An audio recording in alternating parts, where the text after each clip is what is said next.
ចានេះគឺជាម៉ាស៊ីនច្រកទឹកអូតូទំនើប 2 in 1 គឺក្រុមហ៊ុនយើងខ្ញុំបានដំឡើងរួចរាល់មកឈុតទៀតហើយជូនអតិថិជនដែលមានទីតាំងស្ថិតនៅក្នុងខេត្តព្រៃវែងម៉ាស៊ីនច្រកទឹកអូតូនេះគឺអតិថិជនកំងប្រើសម្រាប់ដបចន្លោះកន្លះលីត្រ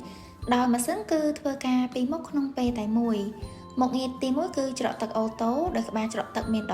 12និងមុខងារទី2ម៉ាស៊ីនគឺធ្វើការអុកគម្របដបដោយអូតូដោយក្បាលអុកគម្របដបគឺមានចំនួន1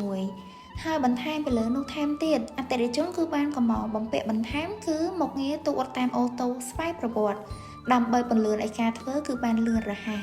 តើតើនឹងការប្រើប្រាស់ប្រភេទម៉ាស៊ីនអូតូទំនើបបែបនេះគឺចំណេញកម្លាំងពលកម្មការច្រកវេចខ្ចប់គឺប្រកបទៅដោយអនាម័យខ្ពស់ហើយសម្រាប់ម៉ាស៊ីននេះគឺស៊ីភ្លើងតិចមែនទែនបងប្អូនមានភ្លើងត្រឹមតែ32អង្ពែគឺអាចដំឡើងប្រើប្រាស់បានចាដូច្នេះបើសិនជាមានគម្រោងចាដំឡើងជាប្រភេទម៉ាស៊ីនច្រកទឹកអូតូអាចអញ្ជើញសាកសួរព័ត៌មានបន្ថែមជាមួយខាងក្រុមហ៊ុនយើងខ្ញុំបានចា